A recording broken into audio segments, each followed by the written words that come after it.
दोस्तों, हिंदू धर्म के पौराणिक मंदिर भारत में ही पाए जाते हैं। फिर चाहे वह चारों धाम हो या पूरे भारतवर्ष में फैले हुए 12 ज्योतिर्लिंग, लगभग हर भगवान का पौराणिक मंदिर भारत के ही किसी न किसी प्रांत में पाया जाता है। क्या आपको पता है ऐसा क्यों है? दरअसल वर्तमान समय में भारत का जो स्वरूप हम देख रहे हैं, प्राचीन काल में ये बिल्कुल अलग था। प्राचीन काल में भारत का भूभाग बहुत ही बड़ा था और इसे जम्बू द्वीप कहा जाता है। मार्कंडेय पुराण के अनुसार इस जम्बू द्वीप का फैलाव उत्तर और दक्षिण में ना होकर मध्य भाग में ज्यादा था। उस समय इस फैलाव को मेरु वर्ष या इलावट के नाम से भी जाना जाता था। दरअसल पृथ्वी के पहले चक्रवर्ती सम्राट कुरुरवा की मां का नाम इला था, इसीलिए उनकी मां के नाम पर इस क्षेत्र का नाम इलावट पड़ गया। इलावट के केंद्र में उस समय एक मेरु पर्वत हुआ करता था।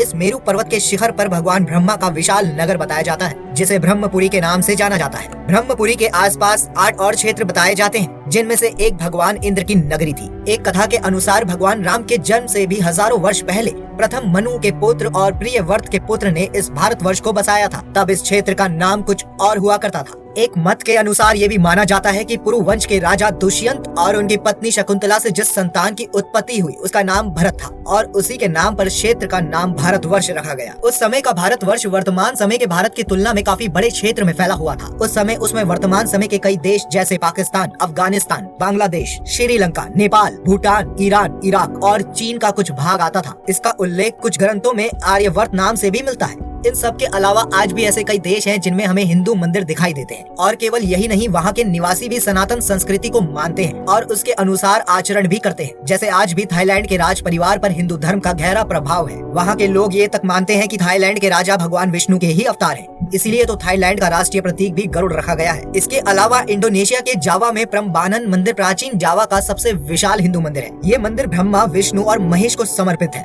इस मंदिर को यूनेस्को द्वारा विश्व धरोहर घोषित किया जा चुका है। इस मंदिर में ब्रह्मा, विष्णु, महेश के साथ उनके वाहनों को भी स्थापित किया गया है। ऐसा माना जाता है कि इस मंदिर का निर्माण 9वीं सदी के आसपास कराया गया था। इसके साथ ही जावा में एक सिंहसरी शिव मंदिर भी मौजूद है। एक और अन्य देश बाली में भी पुरातन सरस्वती मंदिर स्थित है। यहाँ तक कि मैक्सिको में भी एक खुदाई के दौरान भगवान गणेश और माँ लक्ष्मी की प्राचीन प्रतिमाएं मिली थी। इसके साथ ही यह भी माना जाता है कि मैक्सिको शब्द की उत्पत्ति भी संस्कृत भाषा के शब्द मशिका से हुआ है। मैक्सिको के साथ ही स्पेन में भी एक प्राचीन मंदिर मौजूद है, जिसमें भगवान विष्णु की प्रतिमा पाई गई है। ये मंदिर, मूर्तियाँ, प्रतिमाएं आदि इस बात का प्रमाण देती है कि उस जमाने में भारत का प्रसार क्षेत्र कितना विशाल हुआ करता था, जो कालांतर में सिमटकर वर्तमान क्षेत्र तक सीमित हो गया। इतना बड़ा प्रसार क्षेत्र होने की वजह से ही तो सारे देवी देवता जहाँ भी जन्मे हो, वहाँ पहले कहीं न कहीं भारत ही था और लगभग हर जगह लोग सनातन संस्कृति का ही अनुपालन किया करते थे।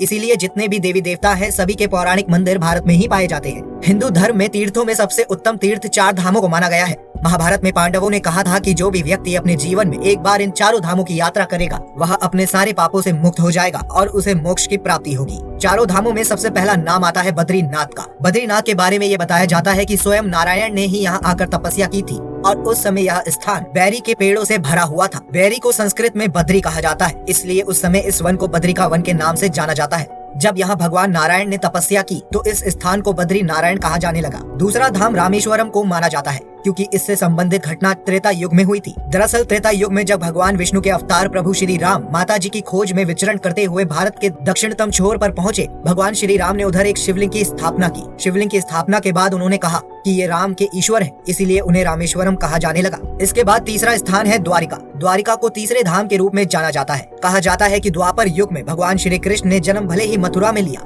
लेकिन उन्होंने अपना निवास स्थान और कर्म भूमि द्वारका को बनाया। आखिरी यानी कि चौथा धाम जगन्नाथपुरी को माना जाता है। कहा जाता है कि द्वापर युग के अंतिम समय में यहाँ एक नलगिरी पर्वत हुआ करता था और यहाँ एक सबर जनजाति निवास किया करती थी।